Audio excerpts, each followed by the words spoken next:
अब हम पूछना चाहते हैं, ये वर्ण व्यवस्था जो है किसने बनाई? कुछ लोग, जो चंद लोग हैं, अपने वर्ण को श्रेष्ठ बोलते हैं और जिसकी सबसे ज्यादा संख्या भारी है उनको ये लोग निम्न वर्ग बोलता है। हम लोग संविधान से चलते हैं, यही है ना? तो ये बनाने वाले कौन?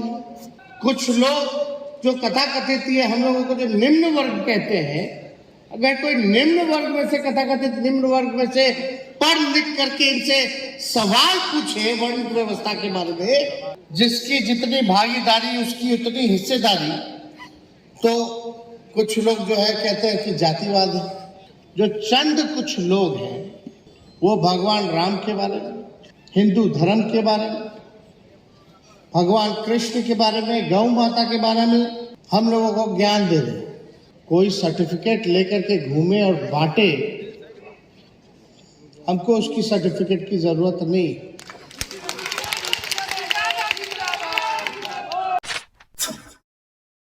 जगदेव प्रसाद की आज 100वीं जन्म दिवस थी। इस मौके पर बापू सभागार में एक आयोजन किया गया था जिसका अध्यक्षता आलोक मेहता कर रहे थे। इस कार्यक्रम का उद्घाटन करने तेजस्वी यादव पहुंचे थे, लेकिन तेजस्वी यादव ने आज खुल करके सभी बातों को स्पष्ट कर दिया। और जो लोग ये बार बार पूछ रहे थे कि शिक्षा मंत्री पर कार्रवाई कब होगा, आलोक मेहता पर कार्रवाई कब होगा, सबको उन्होंने जवाब दे दिया और कहा कि जो लोग भी शिक्षा मंत्री को बोल रहे हैं या फिर आलोक मेहता को बोल रहे हैं, उनकी इतनी हिम्मत नहीं है कि आलोक मेहता को कोई हाथ लगा दे, या फिर स्वामी प्रसाद मौर्य और बिहार के शिक्षा मंत्री को जो लोग बोल रहे हैं उनसे ये पूछना है कि हमको तुम लोग नीचा कहते हो, शूद्र कहते हो, छोटी जात कहते हो, लेकिन जब हमारे जाति के लोग पढ़ लिख करके अपने अधिकार की बात कर रहे हैं, जब ये पूछ रहे हैं कि हम छोटा क्यों हैं, हम शूद्र क्यों हैं, और ये वर्ण व्यवस्था किसने बनाया, ये सवाल तेजस्वी यादव ने आज खुद पूछ दिया है मन से।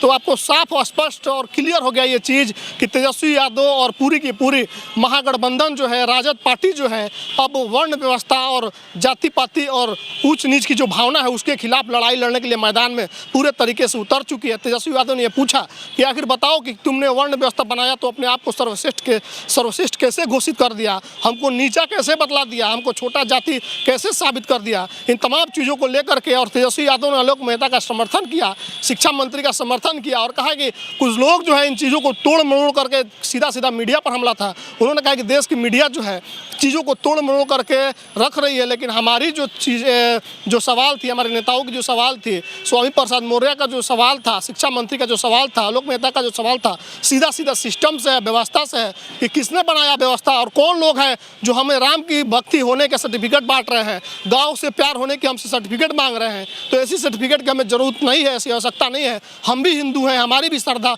इन तमाम चीज़ों में है। क्या कुछ कह रहे थे तेजस्वी प्रसाद यादव, आप खुद सुनिए। और कई लोगों के साथ बैठ करके जब चर्चा होती थी जगदेव बाबू की, तो हम सुनते रहते थे, तो उनके विचार से हम लोग प्रभावित रहे। समाजवादी नेता रहे, सामाजिक न्याय की लड़ाई लड़ी उन्होंने, और आने वाले पीढ़ियों को भविष्य बेहतर हो इसके लिए उन्होंने शहादत दिया, कुर्बानी दी। और हम सब लोग का कर्तव्य बनता है कि इनके दिखाए हुए रास्ते पे चले। तो आज के दिन आलोक मेहता जी और उनके तमाम साथी, पार्टी के सभी नेता कार्यकर्ता, अलग अलग संगठन से जुड़े हुए लोग, जगदेव बाबू की जितने अनुयायी हैं, आज का कार्यक्रम आप लोगों ने किया, इसके लिए हम तहे दिल से धन्यवाद देते हैं आयोजकों को।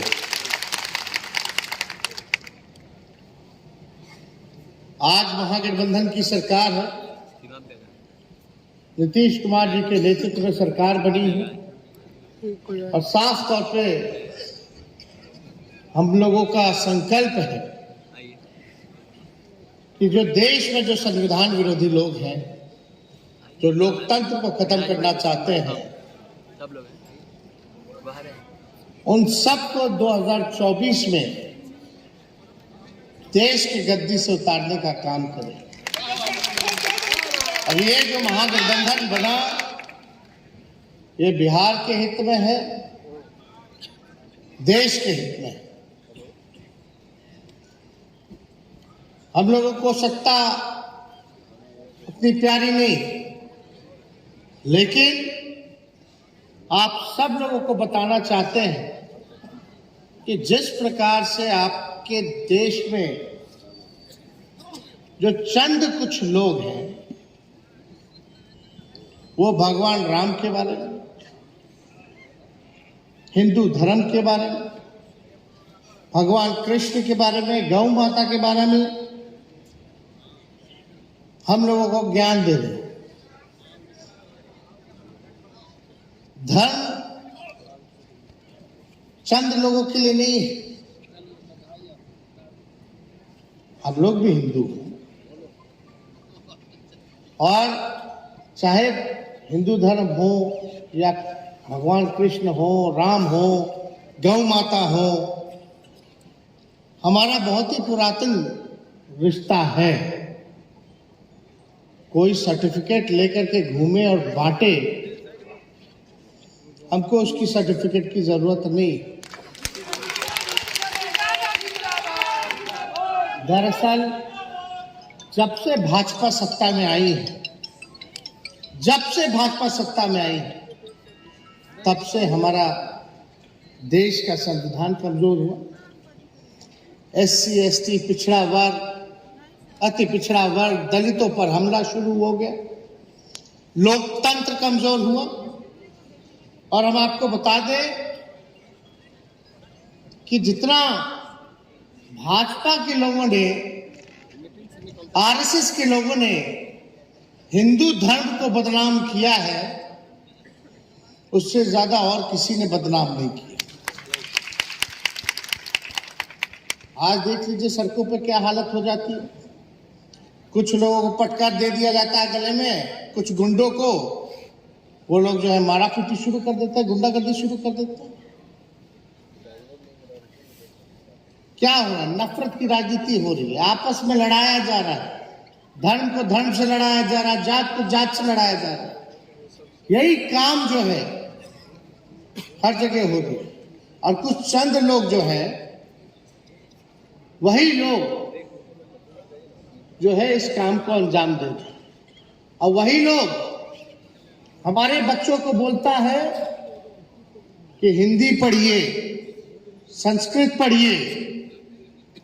कोई बुराई नहीं है, हिंदी हो या संस्कृत हो, लेकिन जो लोग हम लोगों के बच्चों को बोलते हैं हिंदी पढ़िए, संस्कृत पढ़िए, उनके बच्चे इंग्लिश मीडियम में पढ़ते हैं, कॉन्वेंट स्कूल में पढ़ते हैं, विदेश भेजा जाता है।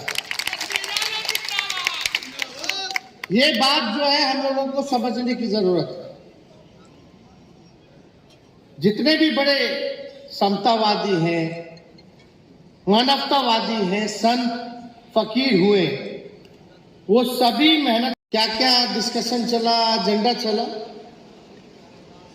अब हम पूछना चाहते हैं, ये वर्ण व्यवस्था जो है किसने बनाई है? ये वर्ण व्यवस्था किसने बनाई?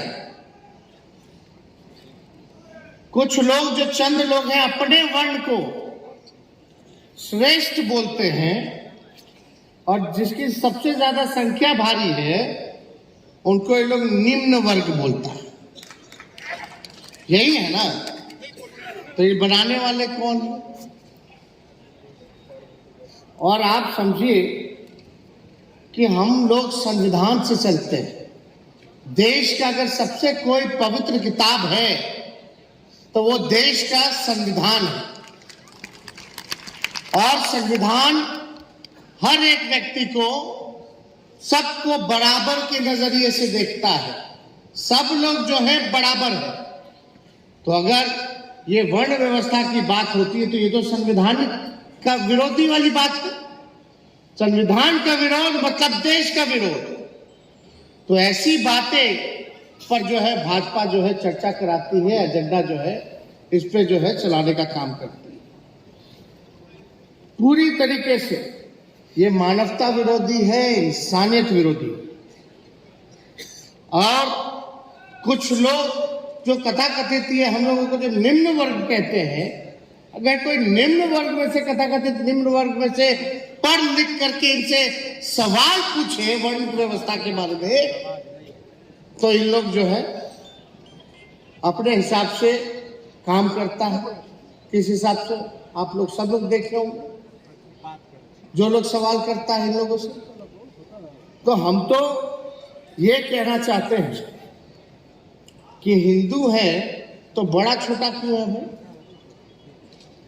अगर हम सब हिंदू हैं तो बड़ा छोटा कैसे है? तो छोटा बोलता है, कोई निम्न बोलता है, ये तो व्यवस्था नहीं होनी चाहिए। सब लोगों को बराबर के नजरिए से देखना चाहिए। यही तो जगदेव बाबू की लड़ाई थी, यही तो सामाजिक न्याय है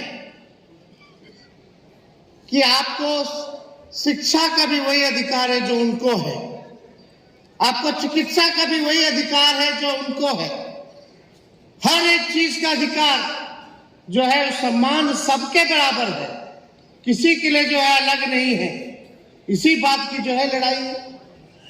और आप देखिएगा कि सभी वर्ण के लोगों को सभी जगह समानुपातिक हिस्सेदारी मिलेगी, तभी हिंदू धर्म आगे बढ़ेगा। अन्यथा यहाँ सामाजिक आर्थिक विषमता व्याप्त रहेगी।